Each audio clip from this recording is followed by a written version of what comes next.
Perang Dunia Pertama adalah salah satu pengalaman yang mengerikan bagi sejarah umat manusia. Perang yang berakhir pada tahun 1918 tersebut telah memakan jutaan korban jiwa dan mempengaruhi kehidupan banyak orang, khususnya di Eropa. Buruknya akibat dari perang ini kemudian memunculkan keinginan yang teguh untuk mencegah agar penderitaan seperti ini tidak terjadi lagi di masa yang akan datang. Hal inilah yang mendasari para pemikir idealis dalam gagasannya untuk mencapai perdamaian dunia.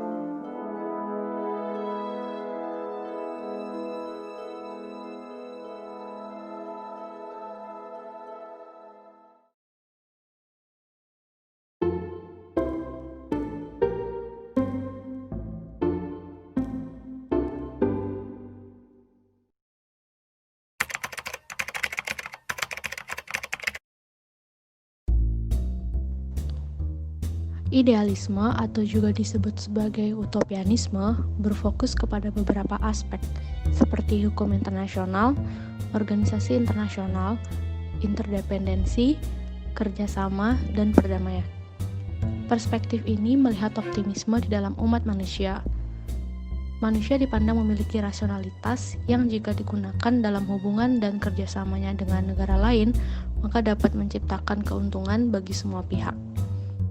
Selain itu, idealisme juga menganggap opini publik sebagai sebuah kekuatan yang konstruktif. Dengan dibukanya diplomasi yang sebelumnya rahasia ke ruang publik, maka kesepakatan-kesepakatan yang terbentuk akan dapat diselidiki oleh publik demi menjamin rasionalitas dan keadilannya. Ide-ide idealisme ini bersumber dari pemikiran tokoh liberal di era sebelumnya seperti contohnya Immanuel Kant. Salah satu tokoh idealisme yang terkenal adalah mantan Presiden ke-28 Amerika Serikat, Woodrow Wilson. Idealisme yang juga dikenal dengan idealisme Wilsonian ini meyakini bahwa perang dapat diakhiri dan perdamaian dalam jangka waktu yang panjang akan dapat terjadi melalui terbentuknya organisasi internasional yang dirancang dengan baik. Gagasan tersebut dimuat di dalam 14 pasal yang beliau ajukan pasca berakhirnya Perang Dunia Pertama pada tahun 1918. Pasal terakhir berbunyi, Asosiasi Umum Bangsa-Bangsa harus dibentuk di bawah kovenan khusus dengan tujuan untuk memberikan jaminan yang saling menguntungkan atas kemerdekaan politik dan integritas teritorial, baik bagi bangsa besar maupun kecil. Nah, pasal ke-14 tersebutlah yang menjadi cikal bakal bagi berdirinya Liga Bangsa-Bangsa pada Konferensi Perdamaian Paris tahun 1919. Para pemikir idealis memandang politik kekuasaan tradisional sebagai suatu hutan belantara, di mana di dalamnya terdapat berbagai makhluk liar berbahaya yang berkeliaran, dan aturan yang licik juga berlaku di sana. Sedangkan Liga Bangsa-Bangsa diibaratkan sebagai sebuah kebun binatang di mana makhluk-makhluk tersebut dapat diatur dan dimasukkan ke dalam kandang. Dengan demikian, berdirinya Liga Bangsa-Bangsa diharapkan dapat menjadi sebuah organisasi internasional yang kuat dan dapat mengatur negara-negara yang agresif dan ingin berkuasa.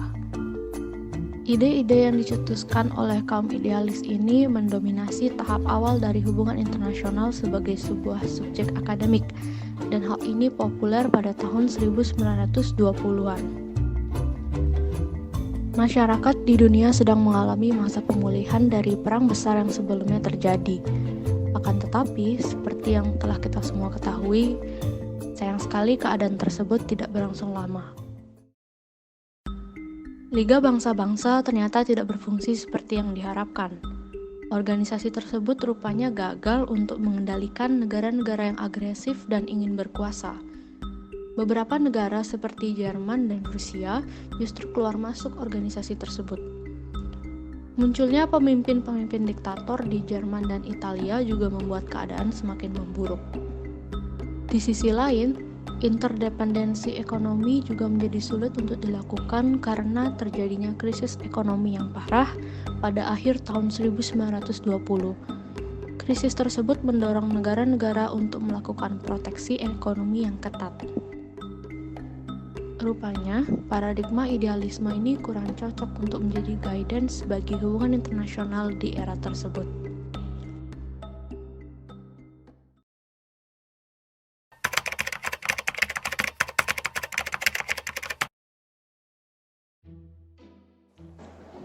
Setelah melihat kurang berhasilnya idealisme, para akademisi hubungan internasional mulai membicarakan antitesis dari sudut pandang tersebut, yaitu realisme. Realisme berfokus kepada beberapa hal, yaitu kekuatan politik, keamanan, agresi, konflik, dan perang. Berbeda dengan idealisme yang meyakini pentingnya keberadaan organisasi internasional, realisme memandang negara sebagai satu-satunya aktor utama dalam hubungan internasional. Realisme percaya bahwa sebuah negara, layaknya seorang manusia, memiliki kepentingan yang ingin ia capai. Nah, untuk mencapai kepentingan tersebut, dibutuhkan power atau kekuasaan. Konsep power atau kekuasaan ini sangat penting di dalam paradigma realisme. Kekuasaan tersebut biasanya bisa dilihat dari bidang militer atau ekonomi dari suatu negara. Semakin bagus pertahanan militer dan perekonomian dari negara tersebut, maka ia dianggap semakin berkuasa, dan dengan demikian kepentingannya akan lebih mudah untuk dicapai. Salah seorang tokoh realis yang terkenal, Hans Morgenthau, menyebutkan bahwa politik internasional, seperti semua politik, adalah perjuangan demi kekuasaan. Apapun tujuan akhir dari politik internasional, kekuasaan merupakan tujuan yang selalu didahulukan. Mungkin ada pertanyaan yang muncul, kenapa sih penting sekali bagi negara untuk memiliki power dan mencapai kepentingan?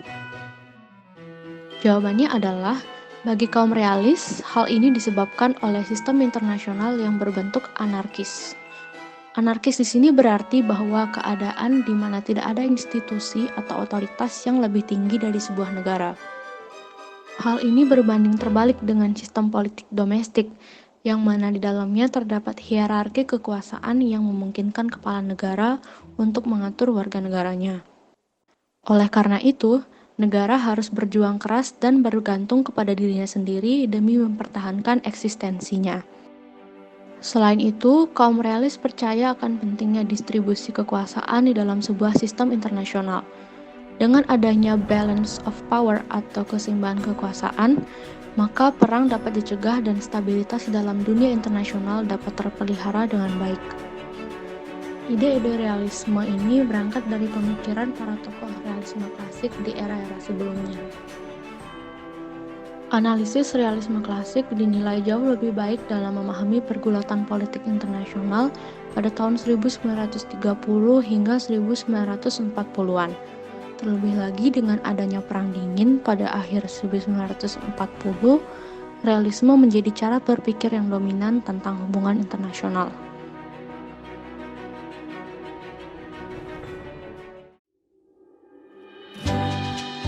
Terima kasih sudah menonton video ini.